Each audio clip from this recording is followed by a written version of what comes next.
Wow, that was pretty eye-opening.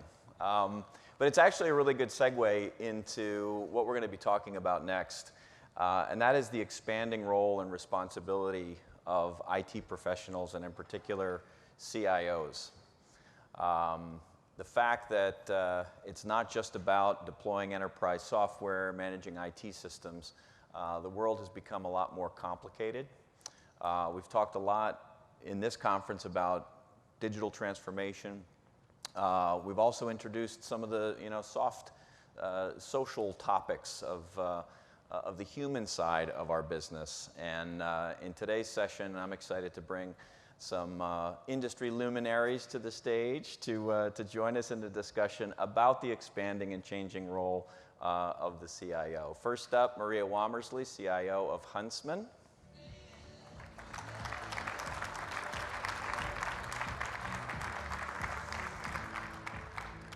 Laura Tibodeau, CIO of America Styrenics.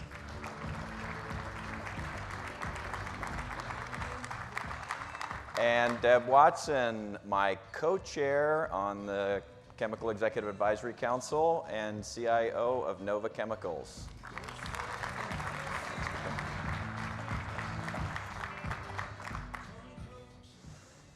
All right. So, we're going to get to the cybersecurity topic, but first question for you, Deb. Okay. I kind of introduced here that the role of the CIO is changing. If someone were to ask you what the most significant parts of your role are that lie outside of the traditional boundaries of IT, what would you say? Well, it's interesting that we started with Renegade. I think it's by the ambassadors. Renegade, it's Wow. a Jeep. And Chrysler Buick. I don't know if you guys have seen the commercial on TV where, they're showing Buicks, and there's a spot where, this girl says, "Oh, my grandfather drove a Buick." And the other person that she's with goes, "Oh, well, that's not your grandfather." And, as I think about information technology and how it's changed over the years, I have to say this is no longer your grandfather's information technology. It's not where we are. Certainly we need to be able to run, our shops, being reliable and providing that utility. It's all, it really gives us a license to operate. In the chemical industry, you'll hear a lot about the license to operate responsibly and safely in our plants. And running technology responsibly and reliably gives us our license to operate. But, it's not about having the code have 1 + 2 = 3.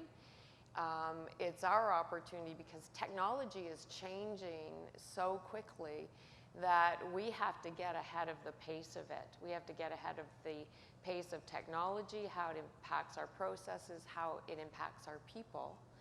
And it really means that we need to be strategic in how we think about introducing technology into our organizations and into organizations where, our folks have work to do. They are not keeping ahead of and in line with the research that's going on.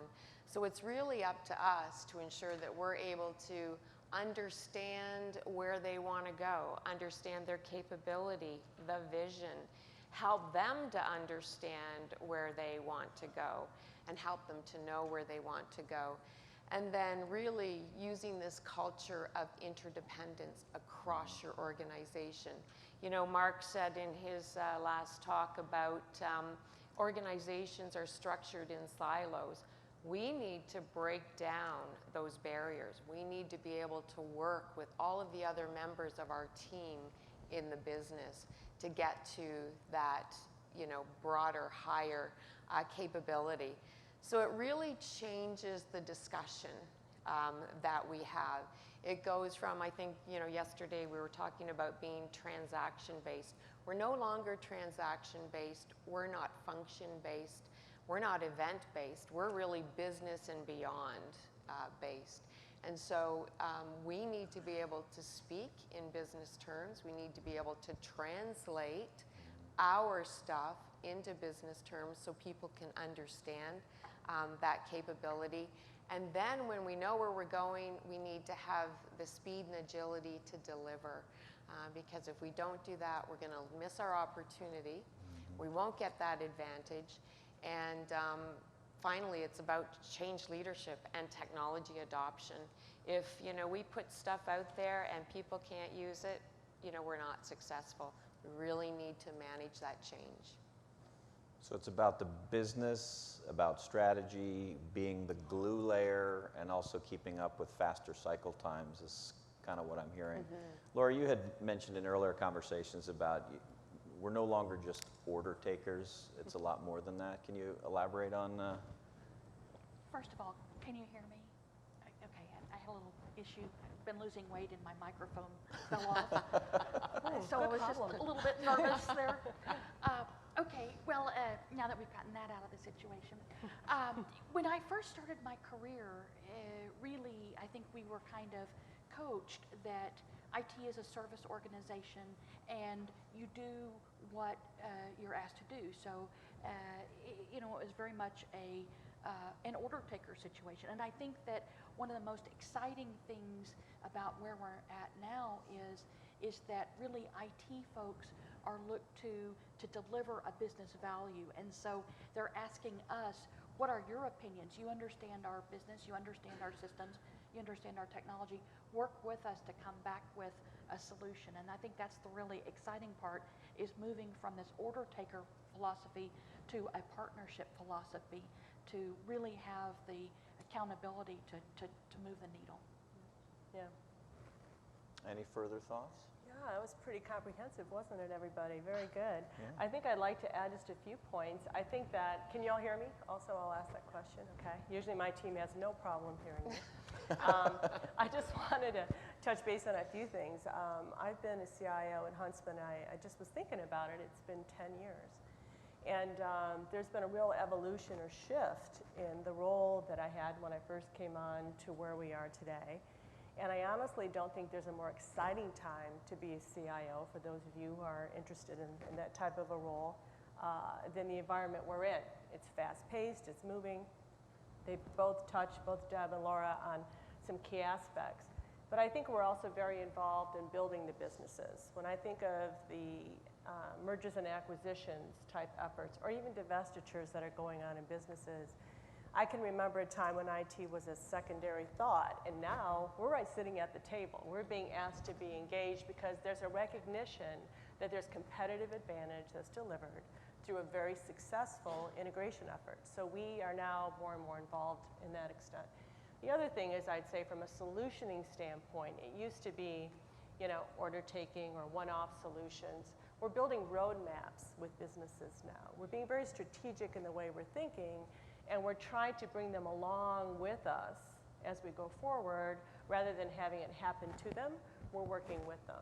So I think this evolution, the shift, the change, and the role that a CIO can have is just very exciting. And as the pace of change continues, it's going to continue to stay exciting. So I encourage you to think of it if you're considering a different role. So it's changed a lot. I think the skills that are coming to the table that are required are changing too. You've had a rather non-traditional route to your role. Can you talk a little bit about? Oh, sure. So I started out in engineering. I was an aerospace engineer, and I really had I had never thought that I would be in IT. It was probably one of the last things where I thought I would end up. And I really had an interest in material science, and from material science I started getting involved in more of the chemical industry aspects and developing technical expertise, working on global programs to drive new business initiatives, and through that did licensing, global licensing, and eventually worked for a company that we sold the business to Huntsman. And after the business was sold to Huntsman, I was approached by Huntsman to come join them about a year later to help manage that business, which I did. I became the North American Marketing and Sales Director. And from that role, there was just this gap, and I felt the gap was there, and it was in supply chain. We just didn't have a good, robust supply chain, and there's been some discussions and streams on that here at this conference, which I think is really interesting and important. And supply chain linked itself back to, well, we need to improve, we need a new ERP system that led to SAP, managed an SAP BIA. BIA led to an opportunity to establish a global e-business organization. And then from the global e-business organization, director of planning and controls, and then CIO. So I have moved in lateral positions, I have business background, and I think being a bridge between business and technology now is all that more important. And I think it's an opportunity, whenever you have an opportunity to work with your business associates or partners, I would encourage you to do so. It's really been very beneficial to me, obviously. Yeah. Now, it seems that background is representative of the kind of diverse skill set that CIOs and senior people in IT positions are increasingly needing. Well, I don't want to let too much time go by before we join up with this cybersecurity topic. We just heard a lot, very eye-opening, bracing material from Mark. Maria and Laura, you both are involved in the ChemITC Cybersecurity Council, right? So Laura, maybe you can start by sharing a little bit about what's going on in that community and what some of your thoughts and how we can respond to some of these threats. Well, I couldn't be more proud, actually, to co-chair the Cybersecurity Council with Maria. And this is an area that was interesting. According to the sources that we have, chemical sector is in the top 3 of the areas that are highest potential for attack. This data, depending on what source you get, we may be lumped into manufacturing, we may be lumped into energy. So when we saw the prior speaker's slides, I wasn't sure, to be honest with you, that we weren't lumped in that representation in energy. It has been absolutely eye-opening to sit on these council meetings, and we meet twice a month, and it's a community where we don't talk about each other's issues outside of that room, but we have a very strong practitioner goal of helping each other understand what these threat vectors are. And I can tell you that probably each one of you in this room have been attacked. I mean, we talk about on a bi-weekly basis about the amount of ransomware that's hit fellow chemical companies, about the impact of phishing attacks, about the impact of you, of each of you. And you know, when we were just talking about that in the presentation, they said it really starts with you, and it really, really does. I mean, one of the gentlemen that's heading my cybersecurity initiative, if you can imagine, he was just in a Marriott, and someone called him on his cell phone and said there was an issue with his credit card, and they'd like him to go ahead and re-give his credentials so that they could extend the room. Now, how did they know that he was in the Marriott? We don't even understand this yet. But the point of the matter is they wanted his PII data. He had the presence and clarity of mind to say, well, I'll just go down to the desk, I'm going down anyway, and I'll go ahead and give him a new swipe.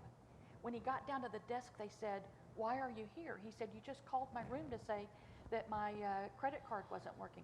They said, you have no issue with your credit card. This is beyond the calling and sending the email now about to your controller to please issue a bank bank release to some event. These are very targeted. This is not just a click the link. These are very targeted. This person represented themselves as a representative of Marriott Corporation and asked him to revalidate his credentials. Darn, close, in my opinion, to giving them to him if he just hadn't. So when I talk about the importance of you in this threat chain, I could not be more serious about that. I could not be more serious about that. And we have a long way to go in fighting these defenses. I love, I'm a Texas A&M grad, and I love Aggie football more than anything, but I would say this is a case of strong defense, that these darn perpetrators are coming at us every single day. And it's true, we are not equipped. And I have to say that if you're one of the companies that's not yet in ChemITC and not yet sharing, you ought to be. you ought to be joining that council just for the sheer opportunity to share these threat vectors and learn from others, because I have seen, I mean, this is probably one of the most valuable things I've been part of since I've been in this chemical industry. Sorry for being long-winded. Could I add something to Absolutely. that? I just want to say, first of all, I would sing the Michigan fight song, but you might be go blue.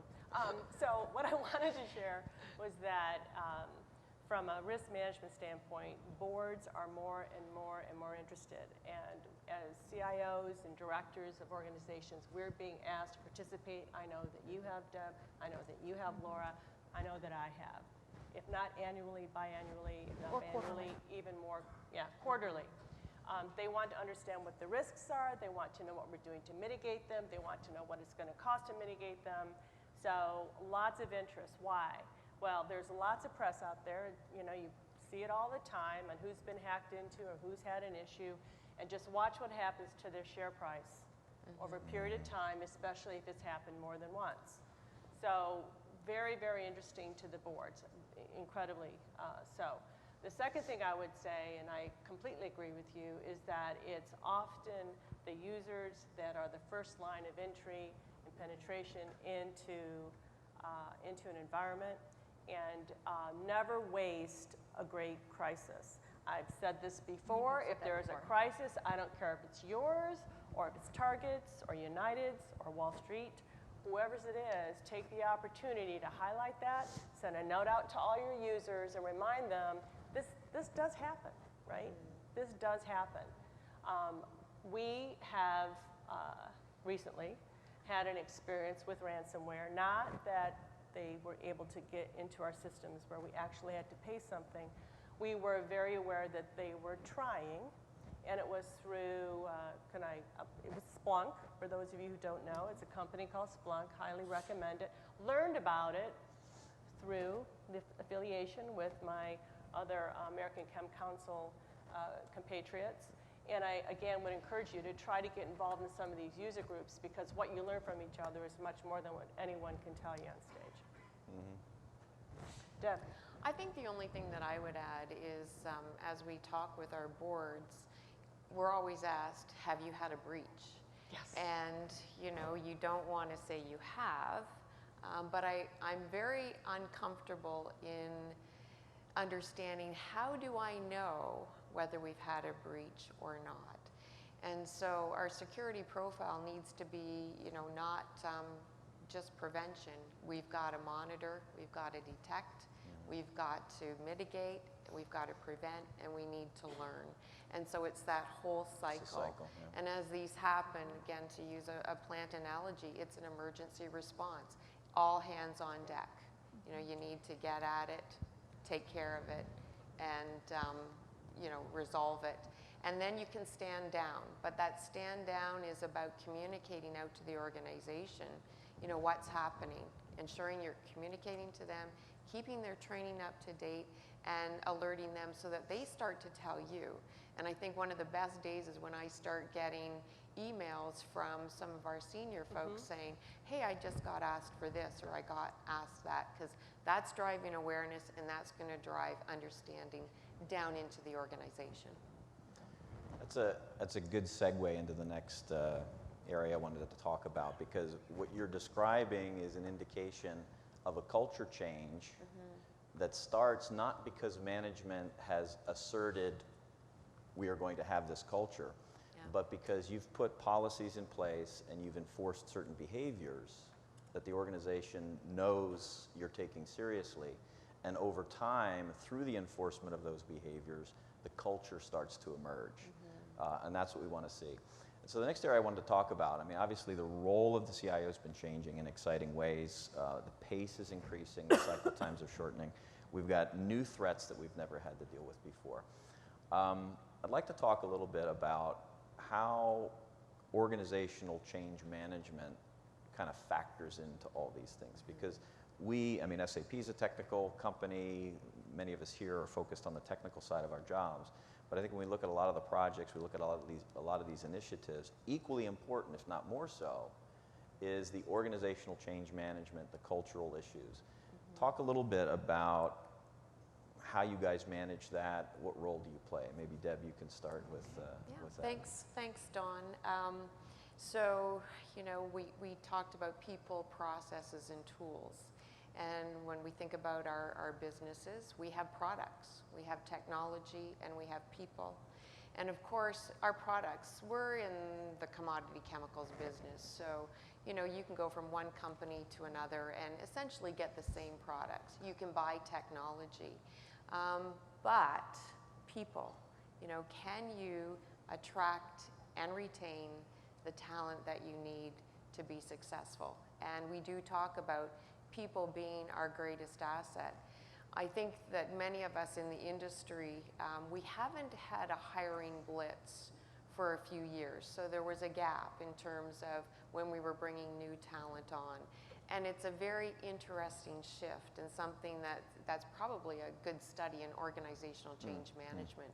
I know the folks that we're talking to and bringing on, they're asking very different questions. They're asking about our social responsibility. What are you doing about greenhouse gases? What's your sustainability record?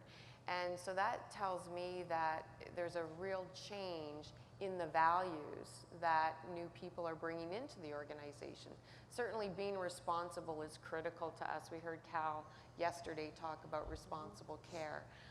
But it's bringing the passion to the organization, being innovative, being able to collaborate. And those are all very different competencies from what we've traditionally thought about in the past. And so, you know, we need to think about how are we developing our leaders to help new talent understand the direction that the company's going. You know, getting alignment in the work that they're going to be doing, how we bring them up and orient them and onboard them, and finally getting that commitment to the vision that you're trying to achieve. So this is, you started to touch on developing people, obviously with the changing role, with the threats, with the pace and so forth. We've got to be developing ourselves differently, but we also have to be looking for that pipeline of new talent. Laura, you've talked about this power of and. Can you explain a little bit more about what you mean by that in the context of developing people? One of my former leaders was the one who coined this phrase, and it was the power of and. And it basically indicated that we can no longer just be technologists, that we have to be technologists and we have to be leaders and we have to be change agents and we have to be responsible to our family. And so they're talking about, you know, the power of and I think that's really right. I mean, you talk about the size of our staffs and the competitive nature of business in this day and age, and we're asking more and more from our people.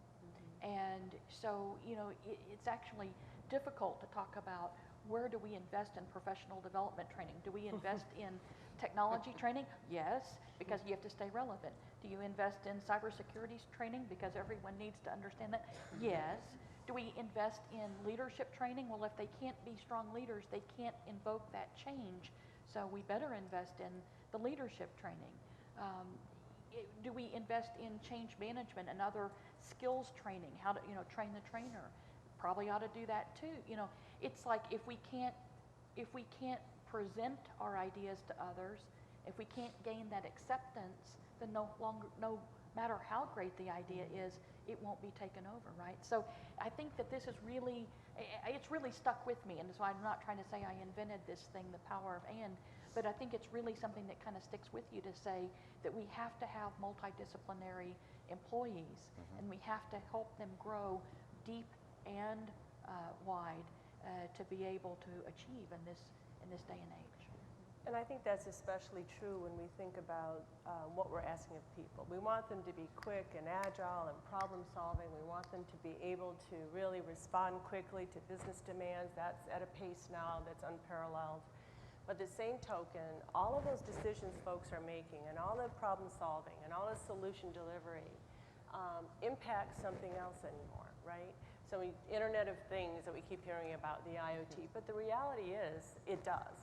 And so we want people to be problem solvers, but we also want them to know end-to-end processes so that they really, when there is an impact, when they have made a change, they understand how that's going to drive a decision that's made by a business unit potentially.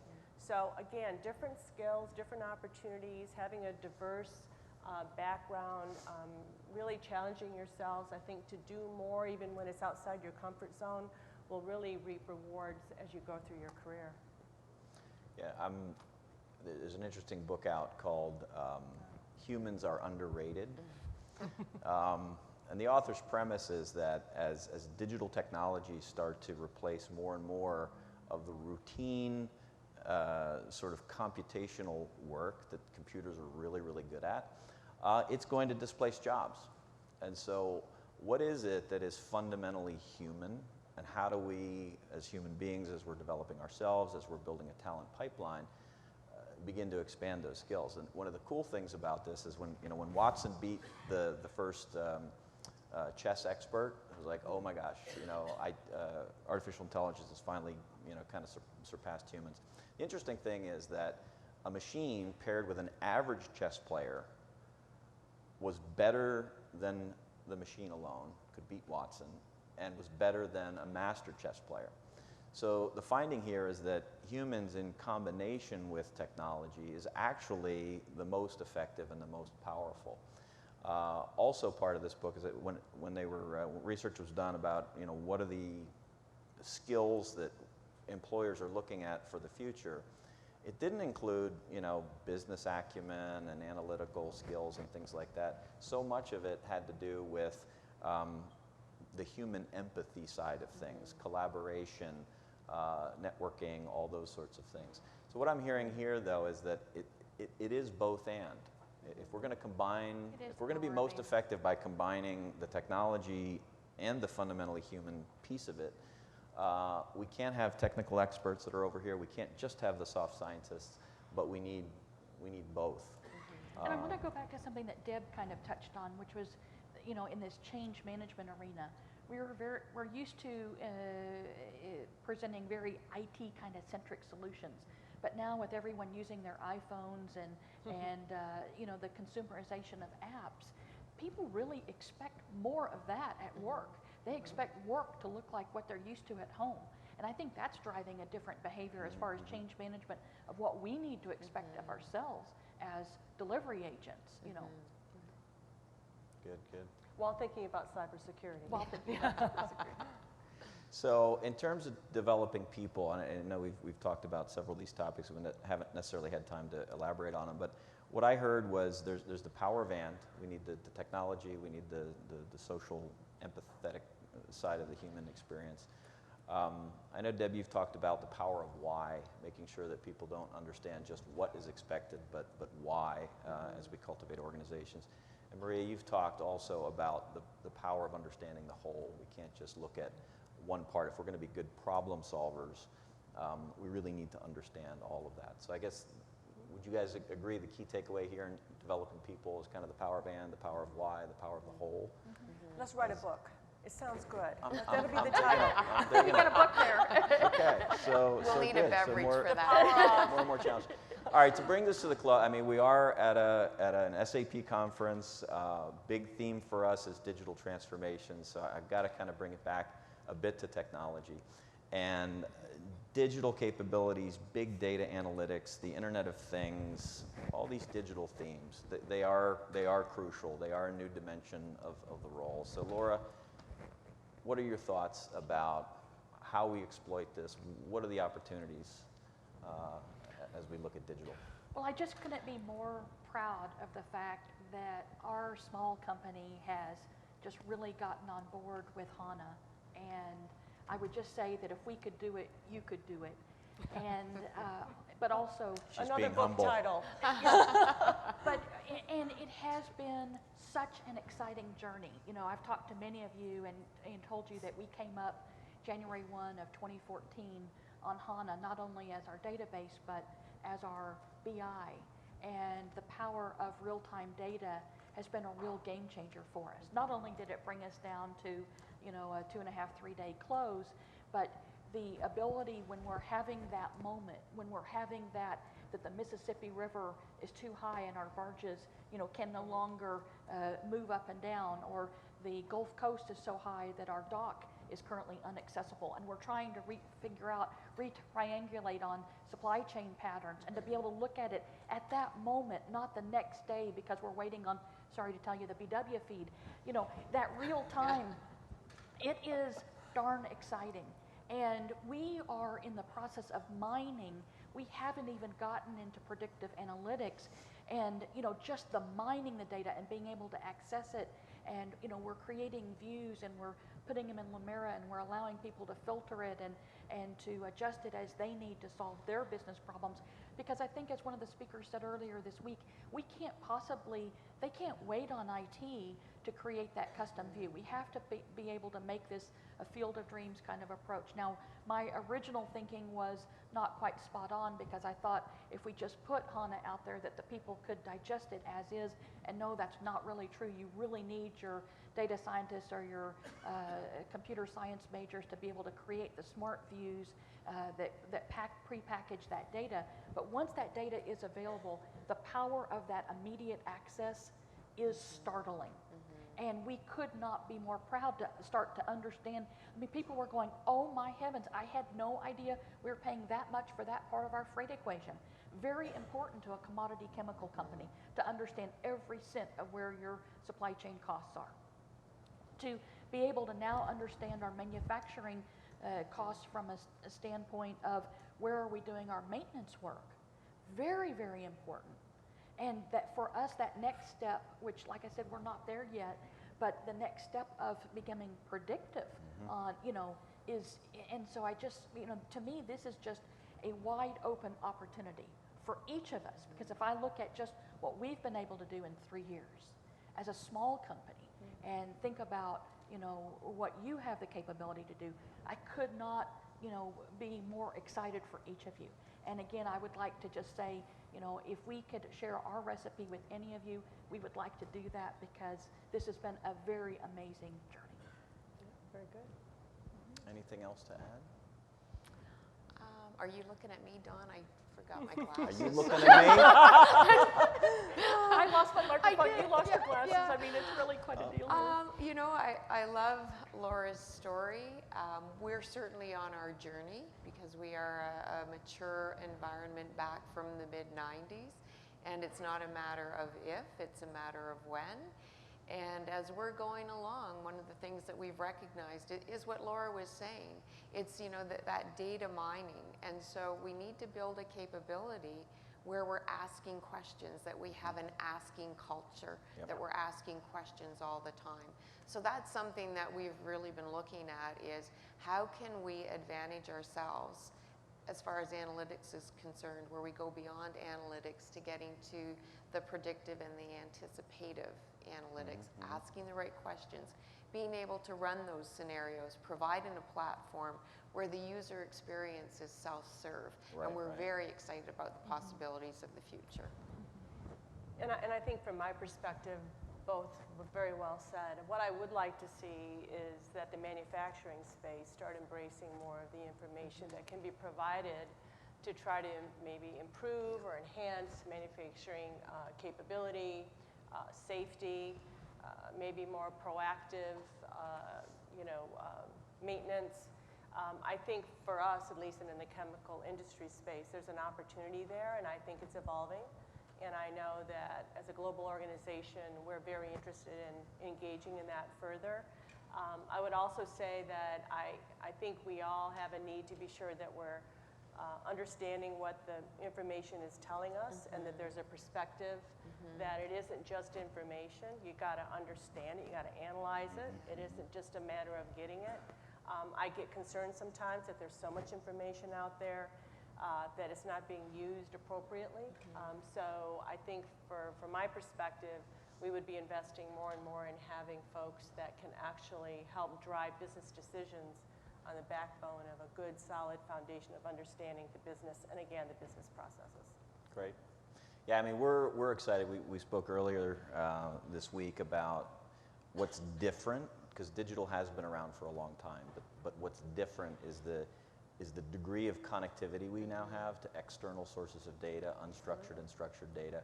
We have the full granularity of that data to work upon. Yeah, it's a liability, but it's also a huge benefit. And we have real-time processing capabilities. And what we see that unlocking is an ability for customers to have a better understanding of where they are, KPIs, metrics, benchmarking, whatever. Because of the full granularity, we can do quicker and more thorough root cause analysis so we know what's behind it. And then with the real-time speed, the simulation, the predictive capability that you've mentioned, we can start to very rapidly analyze our options and go from insight to action much more quickly. And so that's what excites us. Yeah.